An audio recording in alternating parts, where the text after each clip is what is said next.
Dans le wagon bondé du TGV reliant Paris à Lyon, Émilie fixait la vitre volée, son cœur battant la chamade. Elle avait réservé ce siège-fenêtre des mois à l'avance pour admirer les paysages alpins.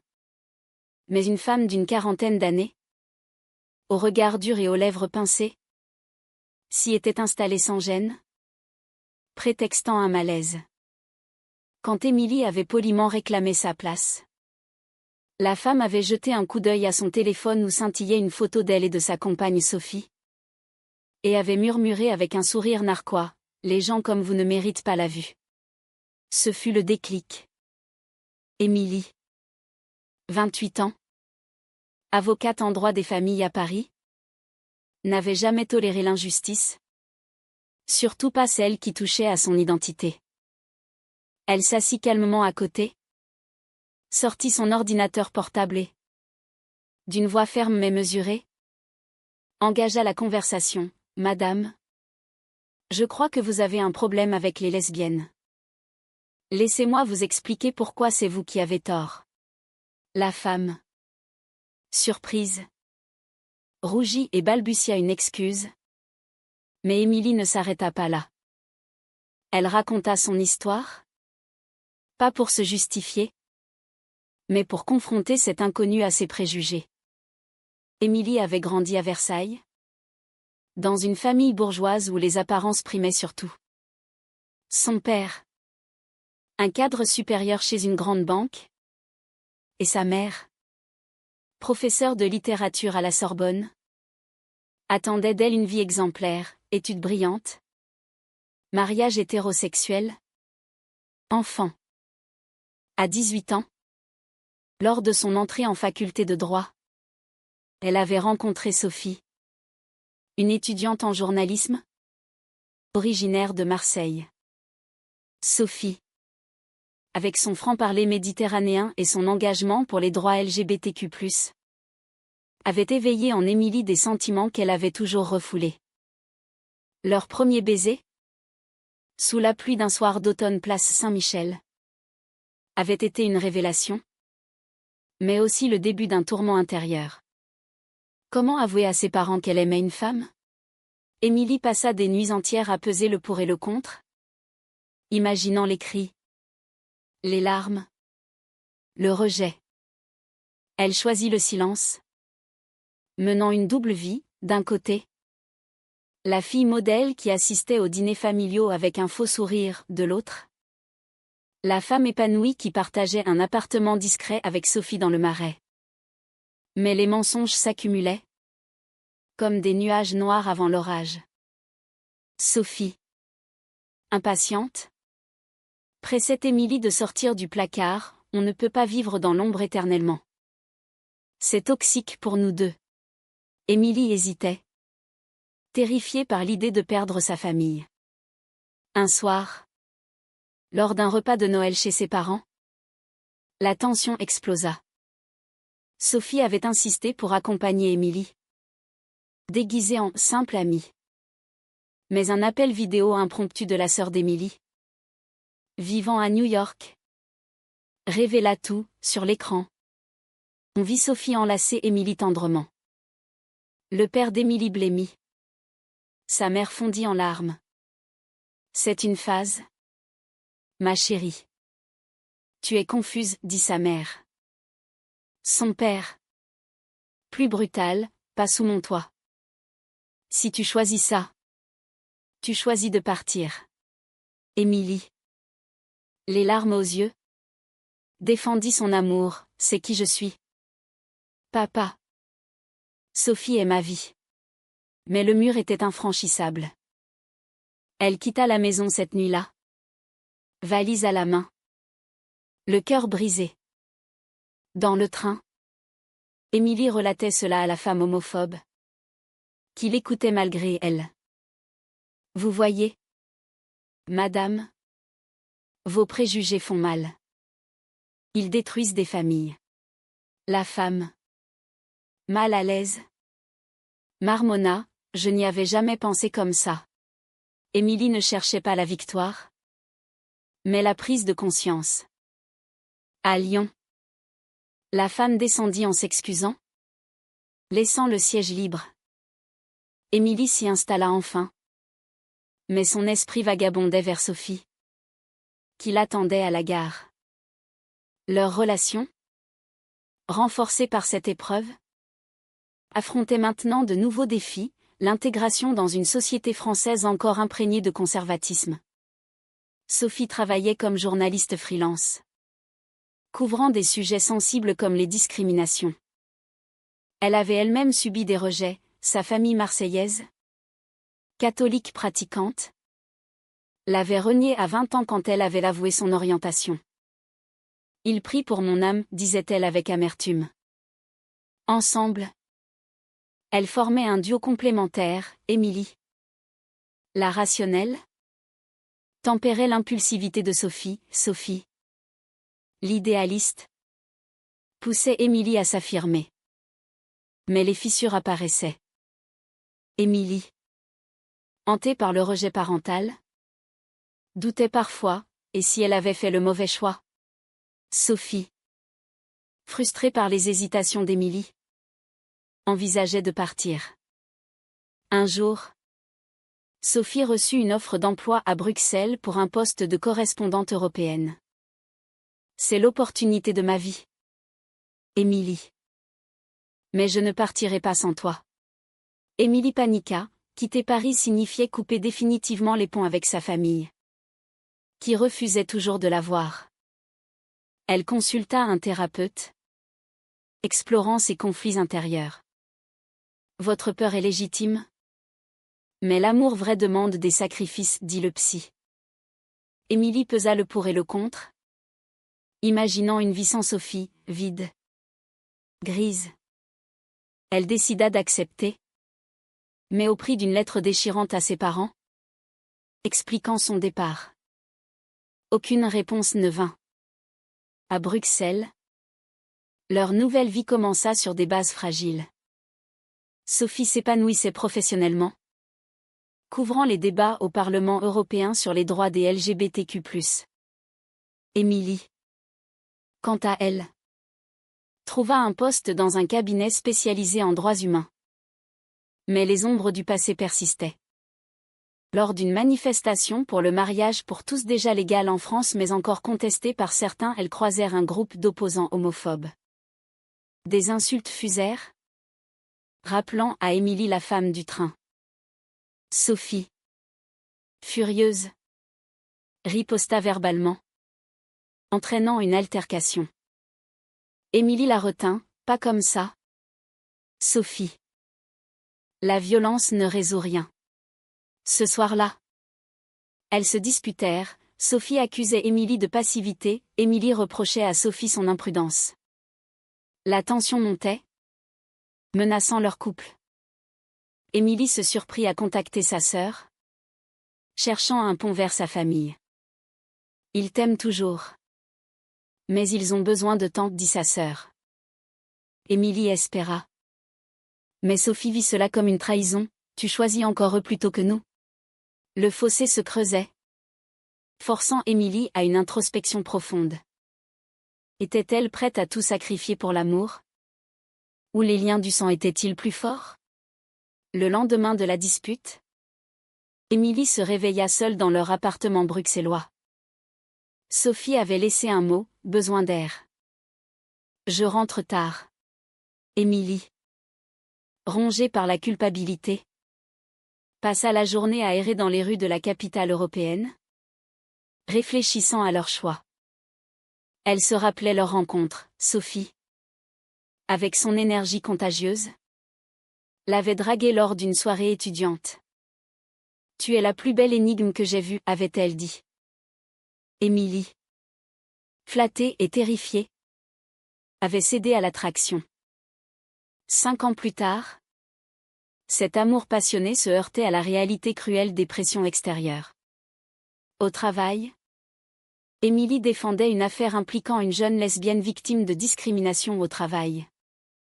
L'ironie la frappa, elle aidait les autres à s'affirmer, mais peinait à le faire elle-même. Son client, une femme de 25 ans prénommée Claire, raconta son histoire, renvoyée après que son patron eut découvert sa relation avec une collègue. Ils disent que c'est pour l'image de l'entreprise, pleura Claire. Émilie. Émue. Promis de gagner, nous allons les confronter à leurs préjugés. En préparant le dossier, elle pensa à sa propre vie, se demandant si elle n'était pas en train de reproduire les mêmes erreurs. Sophie, de son côté, couvrait un scandale politique, un député conservateur accusé d'homophobie publique. Lors d'une interview, elle le mit face à ses contradictions. Comment justifiez-vous vos propos alors que la France prône l'égalité? Le député, agacé, riposta, la famille traditionnelle est sacrée. Sophie, pensant à Émilie, insista, et si c'était votre fille? Le silence qui suivit la marqua. Rentrée chez elle, elle trouva Émilie en larmes. Je suis désolée, Sophie. J'ai peur de te perdre. Elle s'enlacèrent, mais la réconciliation fut fragile. Sophie avoua, j'ai l'impression que tu regrettes notre vie. Émilie nia. Mais au fond, le doute persistait. Quelques semaines plus tard, un appel inattendu bouleversa tout. La mère d'Émilie, hospitalisée pour un malaise cardiaque, la contacta via sa sœur. Elle veut te voir? Émilie. C'est grave. Émilie, partagée, décida d'y aller seule, craignant que la présence de Sophie n'aggrave les choses. À l'hôpital de Versailles, elle trouva sa mère affaiblie, mais lucide. Je t'ai manqué, ma fille, murmura-t-elle. Émilie, émue, répondit, moi aussi. Maman. Mais je ne peux pas renier qui je suis. Sa mère, les yeux humides, avoua, j'ai eu tort. La peur m'a aveuglée. Ton père est têtu? Mais il souffre aussi. Pour la première fois, un espoir naquit. Cependant, ce rapprochement familial réveilla les tensions avec Sophie. Tu vas les choisir eux? C'est ça, accusa-t-elle. Émilie, frustrée, répliqua, non. Je veux tout, toi et eux. La dispute escalada, Sophie claquant la porte. Émilie, seule, appela sa thérapeute, je me sens déchirée. Le psy conseilla, les choix moraux sont complexes. Que êtes-vous prête à perdre? Émilie réfléchit des heures, pesant les sacrifices. Elle décida d'inviter Sophie à rencontrer sa mère. Un geste risqué mais nécessaire. À l'hôpital, la rencontre fut tendue. Sophie, nerveuse, serra la main de la mère d'Émilie. Je l'aime, madame. Plus que tout. La mère, surprise par la sincérité de Sophie, fondit en larmes, prenait soin d'elle. Ce moment marqua un tournant. Mais le père d'Émilie resta absent, refusant tout contact. De retour à Bruxelles, leur couple sembla se renforcer. Mais Sophie cachait un secret, elle avait flirté avec une collègue lors d'une soirée arrosée. Rongée par la frustration. C'était une erreur, se dit-elle. Mais le remords grandissait. Émilie, ignorant tout, se concentrait sur son travail. Elle gagna l'affaire de Claire, obtenant des dommages et intérêts substantiels. Claire, reconnaissante, l'invita à un événement LGBTQ+ à Paris. Émilie y alla avec Sophie. Mais sur place, elle croisa une ancienne amie de faculté, homophobe notoire. Toujours dans tes délires? Émilie, lança-t-elle. Sophie, protectrice, intervint, mêle-toi de tes affaires. L'échange vira à la confrontation. rappelant à Émilie les blessures passées. Ce soir-là, Sophie avoua son flirt, j'étais en colère. Perdue. Pardonne-moi. Émilie. Trahi. Explosa, comment as-tu pu? Après tout ce qu'on a traversé. Sophie pleura, c'est à cause de tes hésitations. Je me sens secondaire. La nuit fut longue, pleine de reproches et de larmes. Émilie envisagea la rupture, valait-il mieux tout arrêter pour éviter plus de souffrance? Mais l'amour l'emporta. Au prix d'une promesse mutuelle, plus de secrets, plus d'hésitation. Pourtant, les pressions sociétales persistaient. À Bruxelles, elles affrontèrent des regards hostiles dans la rue, des commentaires murmures. Sophie, dans son article sur le député, révéla des preuves accablantes, provoquant un scandale médiatique. Des menaces anonymes arrivèrent, les lesbiennes comme toi devraient se taire. Émilie, inquiète, supplia Sophie de ralentir, c'est dangereux. Sophie, déterminée, si on recule, il gagne. Leur débat intérieur s'intensifia, chacune pesant les risques contre les convictions. Finalement, Émilie contacta son père, envoyant une lettre détaillant son bonheur avec Sophie. Je t'aime, papa. Mais je ne changerai pas. Aucune réponse immédiate. Mais un appel de sa sœur, il l'a lu. Donne-lui du temps. Émilie, soulagée mais prudente, se tourna vers Sophie, on affronte ça ensemble. Leur lien, forgé dans l'adversité, semblait plus solide. Mais les épreuves futures planaient. Les mois suivants apportèrent un calme relatif, mais trompeur. Sophie, promue après son scoop, voyageait souvent, laissant Émilie seule avec ses doutes. Lors d'un week-end à Paris, Émilie rendit visite à sa mère, sortie de l'hôpital. Elles parlèrent longuement, reconstruisant des ponts fragiles. Ton père lit tes lettres en secret, confia sa mère. Émilie espéra. Mais le silence paternel la blessait. De retour à Bruxelles, elle trouva Sophie distante, absorbée par son travail. Tu me manques, dit Émilie. Sophie, évasive, moi aussi. Mais le job est intense. En réalité, Sophie luttait contre la tentation, sa collègue, avec qui elle avait flirté, persistait dans ses avances. Émilie, sentant le malaise, confronta Sophie, qu'est-ce qui se passe? Sophie nia. Mais le mensonge pesait. Leur relation, autrefois passionnée, virait à la routine tendue. Émilie, pour se changer les idées, s'engagea dans une association LGBTQ+ locale, organisant des ateliers sur les droits. Là, elle rencontra Léa, une activiste charismatique de 32 ans, qui partageait ses idéaux. Leurs discussions profondes éveillèrent en Émilie une attirance inattendue, qu'elle refoula immédiatement. Je suis avec Sophie, se rappelait-elle. Mais le doute s'insinuait, et si leur couple était condamné? Un soir, lors d'une conférence sur les discriminations, Léa confia son histoire, rejetée par sa famille rurale. Elle avait tout perdu pour vivre authentiquement. Le prix est élevé, mais la liberté en vaut la peine. Émilie, touchée, pensa à son propre parcours. Rentrée chez elle, elle trouva Sophie en pleurs, j'ai failli te tromper à nouveau. Je suis désolée.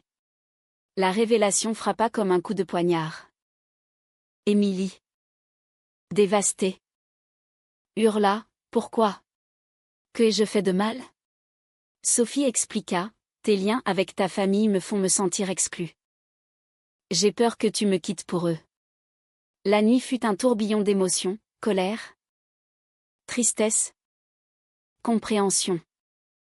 Émilie admit ses fautes, j'ai été égoïste. Obsédée par le pardon familial. Elles décidèrent d'une thérapie de couple, explorant leurs blessures.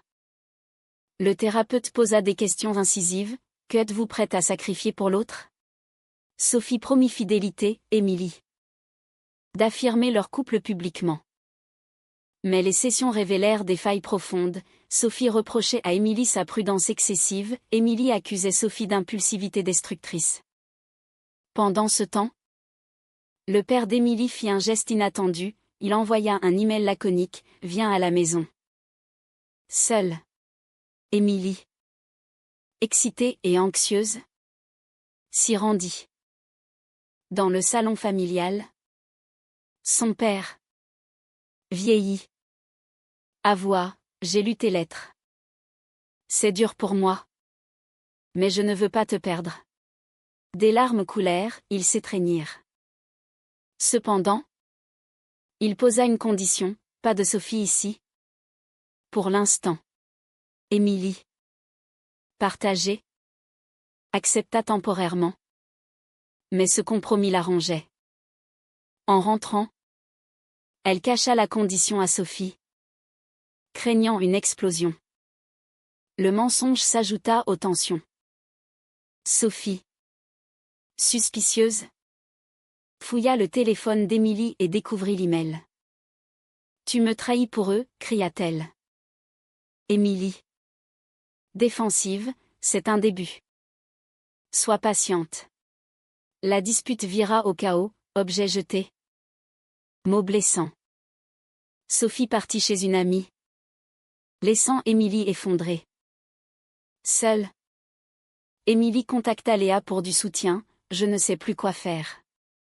Léa, compatissante, l'invita à un café. Leur conversation dérapa en flirt subtil. Léa posant une main sur la sienne. Émilie recula, je ne peux pas. Mais la tentation était là. Un miroir de la trahison de Sophie. Le lendemain, Sophie revint, déterminée à sauver leur relation. On arrête les secrets. Allons voir ton père ensemble. Émilie, surprise, accepta. À Versailles, la confrontation fut explosive. Le père, face à Sophie, bredouilla, je ne comprends pas.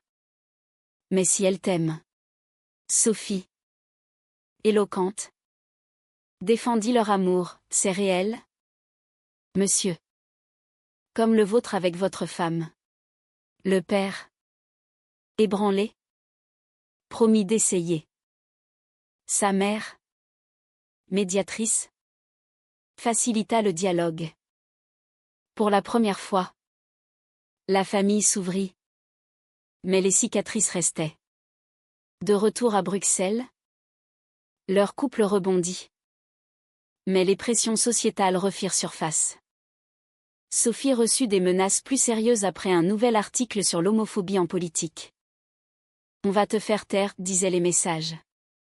Émilie, terrifiée, insista pour qu'elle arrête, ta vie vaut plus que ça. Sophie, rebelle, c'est ma vocation. Leur débat éthique s'enflamma, où tracer la ligne entre conviction et sécurité? Émilie, pensant à l'avenir, envisagea des enfants via adoption. Mais Sophie hésitait, avec tant de haine dehors. Émilie, pour apaiser, organisa un voyage en Provence, espérant raviver la flamme. Là, dans les champs de lavande, elles se rappelèrent leur début. Je t'aime toujours, murmura Sophie. Émilie répondit, moi aussi. Mais on doit changer. Elles promirent des efforts mutuels.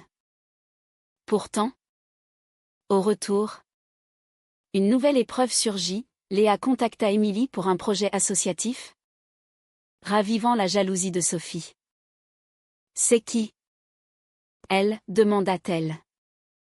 Émilie, Honnête, une amie. Rien de plus. Mais le doute s'installa, inversant les rôles. La tension culmina lors d'une manifestation à Bruxelles contre une loi conservatrice.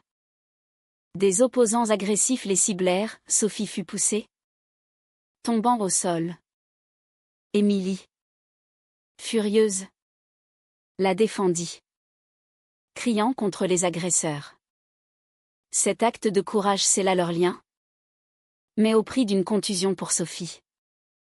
À l'hôpital, elles réalisèrent la fragilité de la vie, on ne peut pas tout contrôler, dit Émilie. Sophie acquiesça, mais on se bat ensemble. La convalescence de Sophie força un ralentissement. Émilie prit soin d'elle, renforçant leur intimité. Mais les menaces persistaient, la police enquêta. Sans résultat concret. Sophie, frustrée, décida de tempérer ses articles, pour nous. Émilie, reconnaissante, organisa une rencontre avec sa famille entière. À Paris, le dîner fut awkward mais progressif. Le père posa des questions maladroites, comment ça marche? Votre relation? Sophie, patiente, expliqua, comme n'importe quel couple, amour, respect, compromis. La mère, émue, offrit un cadeau, une photo de famille incluant Sophie. Émilie pleura de joie, mais sentit le poids des concessions. Cependant, cette harmonie familiale réveilla chez Sophie un vieux trauma, le rejet de sa propre famille. Pourquoi les tiens s'ouvrent et pas les miens, se lamenta-t-elle. Émilie la consola, donnons-leur du temps aussi.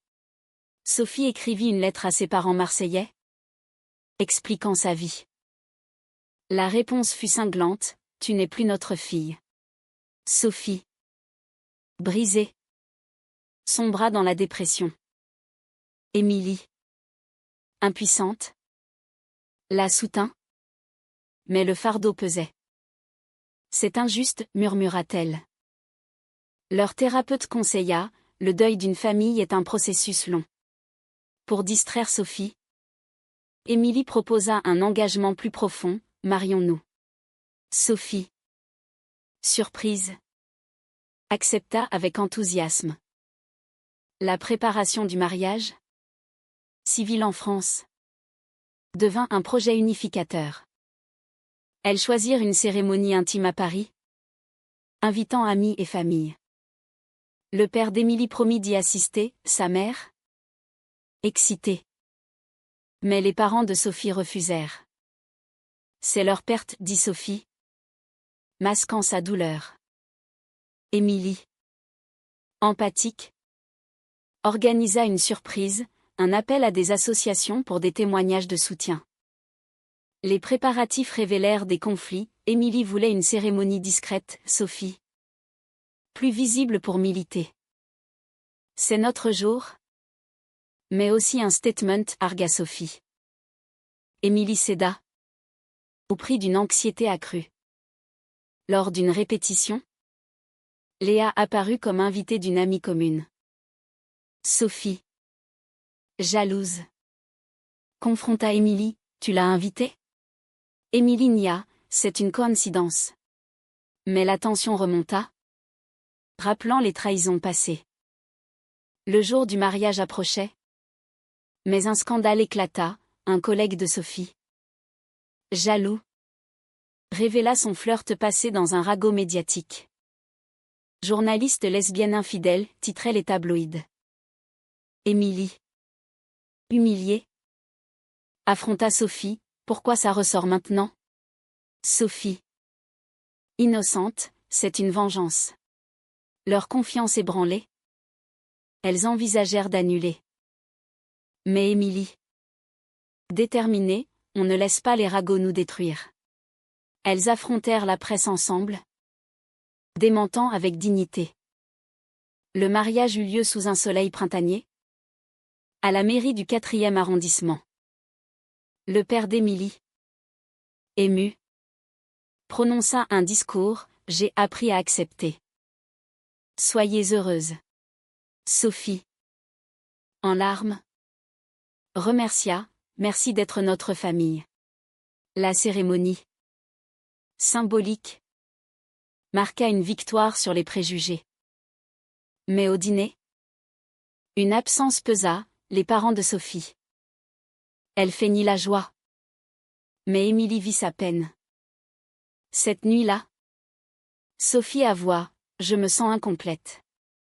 Émilie promit, on construira notre propre famille. Post-mariage. Elles affrontèrent de nouveaux défis, l'adoption. En France. Possible pour les couples homosexuels. Mais le processus était ardu. Des entretiens psychologiques mirent à nu leurs faiblesses. Êtes-vous stable? Demanda l'assistante sociale. Sophie. Impulsive. Défendit farouchement leur couple. Émilie. Diplomate. Tempéra. Mais des doutes surgirent, était-elle prête? Sophie. Hantée par son rejet familial. Craignait de reproduire des erreurs. Émilie. Optimiste. La rassura. Pendant ce temps, le travail d'Émilie la confronta à une affaire morale, défendre une entreprise accusée de discrimination anti-LGBTQ+.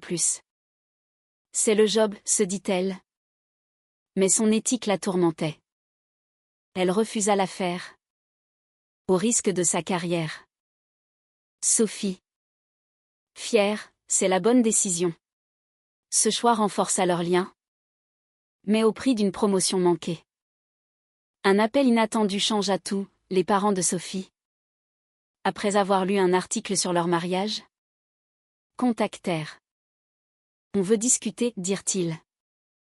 Sophie. Méfiante. Accepta une rencontre à Marseille. Émilie l'accompagna. Là. Les parents. Vieillis. Avouèrent, on a eu tort. La religion nous aveuglait. Des excuses suivirent. Timides mais sincères. Sophie. Émue. Pardonna partiellement, ça prendra du temps. Le retour à Bruxelles fut victorieux. Mais Sophie confia, c'est presque trop beau. Pourtant, la réalité rattrapa, une attaque homophobe dans leur quartier. Un voisin, ivre, les insulta. Émilie appela la police, Sophie. Furieuse. Voulut confronter. Pas de risques inutiles, plaida Émilie. Cet incident raviva les peurs. Forçant une réflexion, valait-il mieux déménager? Elles choisirent de rester. Militant localement. Leur résilience paya. Mais au prix d'une vigilance constante. Les années passèrent. Leur couple évoluant au gré des épreuves. L'adoption aboutit enfin, une petite fille prénommée Anna. Âgée de 3 ans. Entra dans leur vie. La joie fut immense. Mais les responsabilités pesèrent. Sophie. Mère protectrice. Craignait les jugements scolaires. Émilie. Équilibrée. Encourageait l'ouverture. On l'élèvera dans l'amour, dirent-elles. Anna devint leur ancre. Symbolisant leur victoire sur les préjugés. Cependant, les conflits familiaux ressurgirent. Le père d'Émilie. Malade. Demanda à voir Anna. C'est ma petite fille, dit-il. Sophie hésita, après tout ce qu'il a dit. Émilie plaida, il a changé. La visite fut émouvante, le grand-père, attendri, joua avec Anna. Mais Sophie sentit une barrière persistante. De son côté, ses parents, plus présents, organisaient des vacances à Marseille. L'équilibre familial se construisait. Mais au prix de compromis constants. Professionnellement, Sophie publia un livre sur l'homophobie en France. Devenant une voix influente. Émilie, promue partenaire dans son cabinet, défendait des causes pro-LGBTQ+. Leur visibilité attira des critiques, lettres haineuses. Trolls en ligne. Ignore-les, conseilla Émilie. Sophie. Combative, non. On répond. Leur débat sur la résistance vs.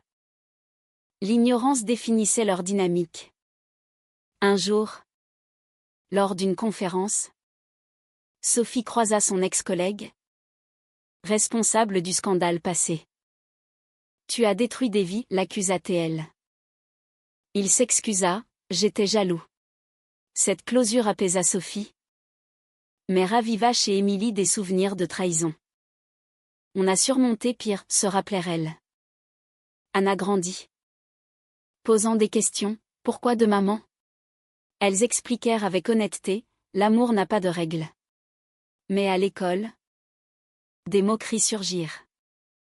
Sophie, furieuse, confronta la direction, Émilie. Prudente, opta pour l'éducation. Leur approche complémentaire fonctionna, mais au prix d'une vigilance épuisante. Les familles s'unirent pour l'anniversaire d'Anna, parents d'Émilie et de Sophie ensemble pour la première fois. Des tensions affleurèrent, discussions sur la religion. L'éducation mais l'amour pour l'enfant prévalut. C'est un miracle, murmura Émilie. Sophie acquiesça, grâce à nos choix. Pourtant, un dilemme moral surgit, Sophie reçut une offre pour un poste risqué à l'étranger, couvrant des zones hostiles aux LGBTQ+. C'est ma passion, dit-elle. Émilie. Inquiète pour Anna, et nous? Sophie hésita, pesant le sacrifice. Elle refusa. Choisissant la famille, vous valez plus. Émilie. Touchée. Promis, on affronte le monde ensemble.